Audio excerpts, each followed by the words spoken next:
모든 사람이 다 전략이 있지라고 하는데 어디 가면 다 전략이 다 다르다고 하잖아요. 여기는 전략이 있고 저긴 전략이 있고. 근데 그런 건 다 필요 없이요. 절대적인 전략이 있어요. 절대적인 전략을 아셔야 됩니다. 리딩이 절대적으로 어렵지 않아요. 저도 리딩은 되게 못했던 학생이었어요, 옛날에. 그치만 이 게임을 이해하면 정말 쉬운 게임이기 때문에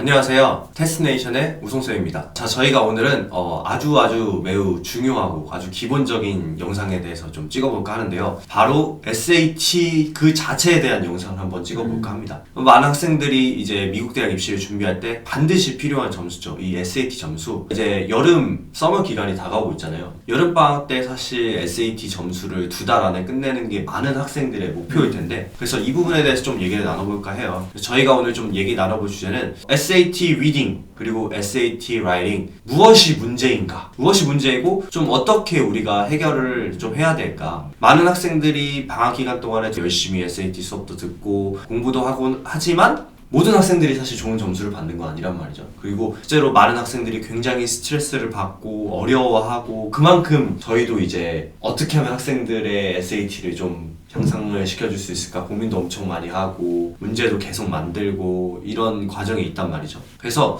오늘은 에릭 선생님께서 이 SAT 리딩을 공부를 할 때 어떻게 공부를 해야 되는지, 또 무엇이 이제 많은 학생들이 현재 학습하는 것에 문제점이 좀 있는지, 이거에 대해서 좀 얘기를 해주신다고 하는데요. 근데 저희 이제 테스트네이션 학생들은 실제로 굉장히 많은 학생들이 고득점을 사실 받았단 말이죠. 1500점 이상이 굉장히 많아요. 1600점을 받는 학생도 있고. 비법에 대해서 조금 이제 좀 공개를 좀 해주시죠.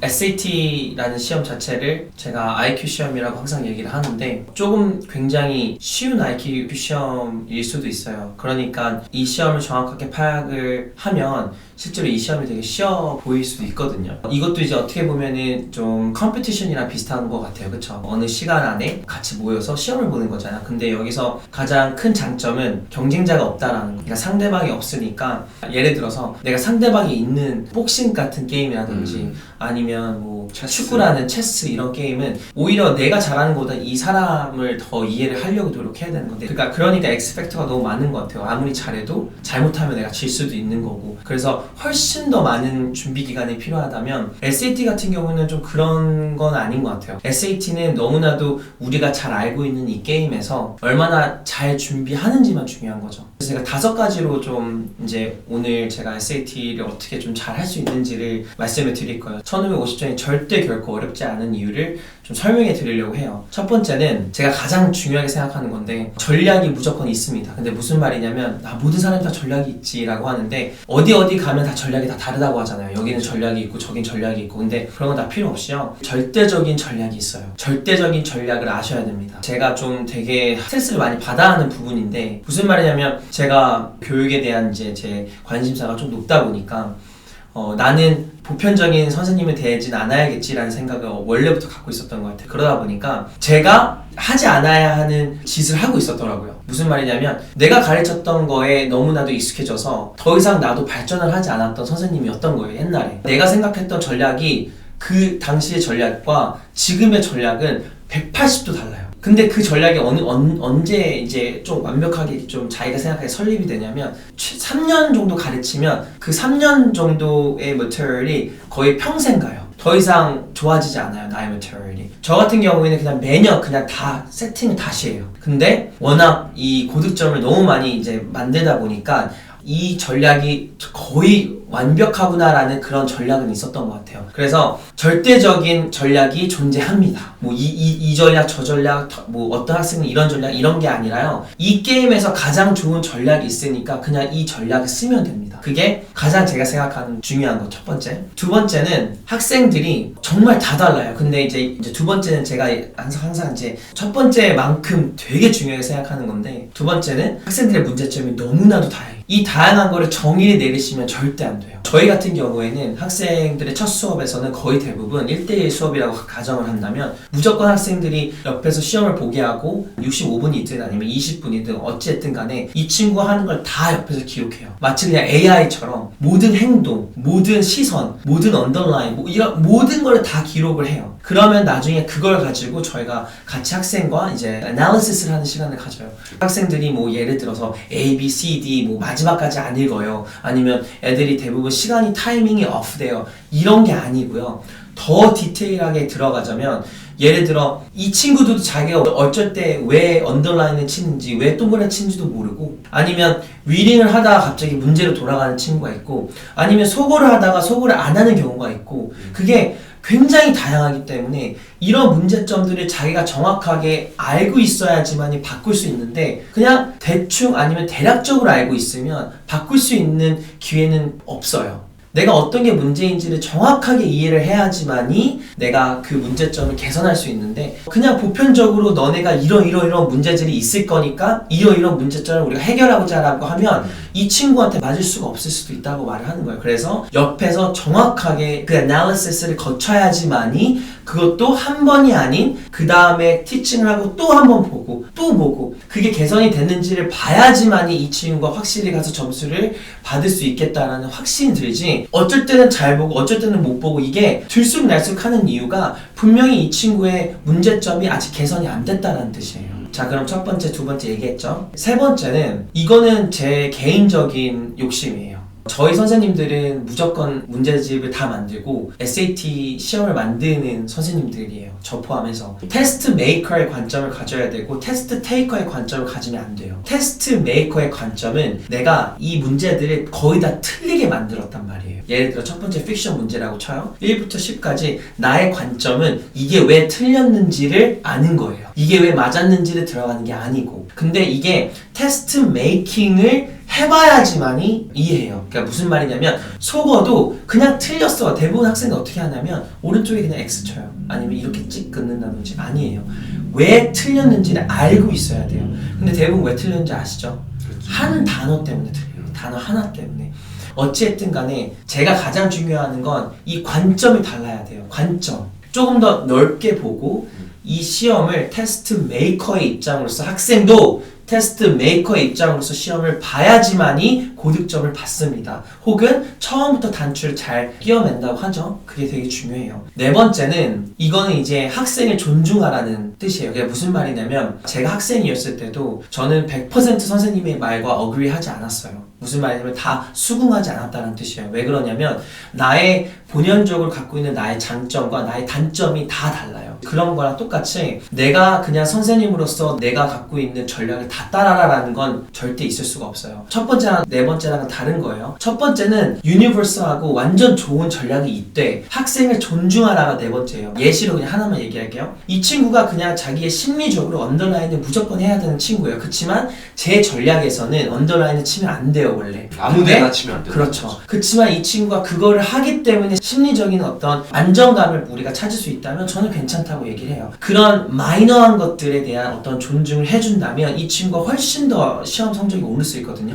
예시로 픽션을 모르는 친구도 되게 많아요. 잘 못하는 친구들. 그러면 이 친구들은 픽션을 먼저 풀지 마지막에 풀지에 대해서 존중도 해줘야 되는 거예요. 그거를 가지고 우리가 또 전략을 다시 세우면 되는 것 뿐이에요. 그러니까 이제 이런 학생의 존중이라는 것 자체를 어떻게 보면은 학생이 원하는 거를 한다는 게 아니라 이 정도는 괜찮다라고 같이 이야기를 해보는 게 되게 중요하다는 뜻이에요. 이제 여기서 이제 제가 가장 중요하게 생각하는 거는 학생이랑 많은 대화를 나눠야 된다고 생각은 들어요. 무엇이든 간에 컨설팅이든 SAT든 다 그래요. 그냥 내가 가르쳐주는 이야기만 하는 거는 단기적으로 좋지만 장기적이라든지 아니면 진짜 러닝에서는 그렇게까지 좋지는 않다고 생각은 들어요. 자, 그리고 제가 마지막으로 생각하는 것 중에 하나는 사소한 것들이긴 한데 첫 번째로는 이제 타이밍, 시간적인 문제. 이거 되게 단순한 건데도 되게 잘 안 지켜요. 뭐냐면 대부분은 시간을 카운트 다운을 시키거든요. 근데 절대 그러면 안 되죠. 왜? 시험 가서 카운트 다운인가요? 아니면 시계 보고 하나요? 시계 보고 하죠. 그러니까 저희는 절대적으로 카운트 다운 시키지 않아요. 카운트 업 시키고 시계를 봅니다. 이런 하나하나의 어떤 사소한 것들이 모이면 이게 진짜 테스트 메이킹 인바이러먼트랑 똑같은지 안 똑같은지가 되게 중요해요. 그래서 시험 볼 때도 최대한 아침에 비슷한 세팅을 하면서 시험을 보는 거고 매테리얼도 같은 거를 가지고 시험을 보는 거지. 그리고 이제 여기서 제가 가장 가장 불편한 거 하나만 말씀드리고 끝내면 될 것 같아요. 제가 가장 갖고 있는 불편한 점이 뭐냐면 그냥 무작정 문제집을 다 푸는 친구들이 너무 불편해요. 저는. 너무 많죠. 그러니까 무슨 말이냐면 전략이 없고 혹은 제대로 된 티칭을 갖지 않았고 그리고 내가 문제점이 뭔지도 모르는데 계속 문제만 풀어서 그냥 악순환인 거예요. 악순환. 내가 문제 풀게 이제 없는 거죠. 가끔 이제 저희한테 오는 학생인데 뭐 SAT는 세션 다 풀어봤고 근데 점수는 1300점대에 머물러 있으면 이제 맞아요. 문제가 되죠. 왜냐면은 더 이상 풀 문제가 없어 맞아요. 버리니까. 근데 전략은 이제 갓 배우기 시작했으니까. 맞아요. 저희가 SAT 문제를 만든 이유가 그 이유기도 해요. 그렇죠. 너무나도 많은 학생들이 문제를 다 풀어왔고 이미 아는 문제를 가지고 다시 풀어보면 의미가 없어요. 하지만 그것도 저는 의미가 있긴 있어요. 왜냐면 다시 풀어보다 똑같이 틀려요. 또 틀리거든요. 이 시험을 잘하려면요. 이 시험을 정확하게 이해하는 사람과 멘토를 붙는다든지 멘토십을 한다든지 아니면 티칭 경험을 받는다든지 아니면 스스로가 정확하게 작정하고 이 시험에 대해서 정확하게 분석하려고 노력을 해야 돼요. 그렇다면 에리카 멜츠, 블랙북 여러 가지 책들을 많이 사고 그러면서도 내가 갖고 있는 문제점을 예를 들어 핸드폰이랑 레코딩을 해서 내가 무슨 문제점을 갖고 있는지 65분을 찍어보고 내가 스스로 판단을 해본다든지 제가 지금 말하는 5가지를 다 하잖아요. 그러면은 문제가 없어요. 문제가 없고 그리고 나서 이제 당연히 해설이라든지 리딩을 어떻게 해야 된다든지 이런 근본적인 문제를 갖고 있는 친구들도 많아요. 그러니까 리딩이 잘 안 되고 그냥 이해가 안 되고 그리고 이제 예를 들어 선생님이 갖고 있는 어떤 메리트도 있잖아요. 예를 들어서 픽션이나 히스토리나 사이언스 같은 경우에도 SAT는요 IQ 시험인데 그러니까 잘못된 IQ 시험. 왜? SAT는 많은 걸 아는 친구들이 유리해요. 똑똑하고 많은 걸 읽은 거. 왜냐면 그쵸 IQ는 원래 내가 모르는 것들을 시험을 봐야지 내가 그때그때 어느 정도의 창의성과 이런 것들을 보는 건데 내가 아는 매트리얼이 나올 때가 너무 많아요. 특히 그래서 AP, US History 같은 것들을 했던 친구들은 히스토리 섹션을 좀 잘해요. 프레드릭 더글라스 이런 막 맞아. 어서가 나오면 좀 사실 슬레이버- 모르는 친구는 그렇죠. 너무 힘들어요. 뭐 1800년, 1900년도에 일어났던 이 이야기들을 다루는 거니까 대부분 미국에서 그러니까 그런 문제라든지 아니면 사이언스에서도 만약에 어떤 학생이 MIT 블로그라든지 하버드 블로그라든지 아니면 이런 테크놀로지 베이스에서 아니면 사이언스 베이스에서 굉장히 많은 것들을 공부했던 친구들은 DNA 나왔네? 그래서 이제 선생님이 주는 메리트는 뭐가 나올지를 어느 정도 저희는 아니까 그런 서브젝트를 가지고 좀 다양한 방식으로 리딩을 시키는 것도 되게 중요해요. 그래서 이제 선생님을 찾는 방법은 지금 제가 말했던 이 6가지 포함, 이 miscellaneous까지 포함, 그리고 이 extra까지 포함인 거예요. 근데 이런 것들을 갖지 못하신다면 이거를 컴플레인 하지 마시고 그냥 그런 사람들을 찾거나 첫 번째, 두 번째는 내가 스스로 이 게임을 이해한다면 내가 스스로 찾아야 돼요. 정말 저희도 다 가르쳐주고 싶어요. 모든 사람들을. 저희가 근데 인원도 안 되고 그렇죠. 저희는 소수 정예이기 때문에 무조건 스스로가 좀 책임감을 가지고 이 시험을 더 잘 보기 위해서 더 노력을 했으면 좋겠습니다. 리딩이 절대적으로 어렵지 않아요. 저도 리딩을 되게 못했던 학생이었어요. 옛날에. 그렇지만 이 게임을 이해하면 정말 쉬운 게임이기 때문에 지금 제가 말씀드린 이 5가지 그리고 miscellaneous 한 거, extra까지 한 것들을 포함해서 시험을 완전히 잘 완벽하게 봤으면 좋겠습니다. 지금까지 이제 SAT 리딩 전략에 대해서 이제 얘기를 해주셨는데 이런 모든 것들을 잘 고려를 하셔가지고 이번 여름 기간 방학 기간 동안에 이제 SAT 학원을 고르시거나 SAT 뭐 혼자 공부하실 수도 있잖아요. 그런 거 하실 때 이제 본인에게 가장 최적의 전략이 무엇인지 어떻게 하면 좀 점수를 올릴 수 있는지를 신중히 고려를 해서 선택을 하실 수 있었으면 좋겠습니다. 감사합니다. 감사합니다.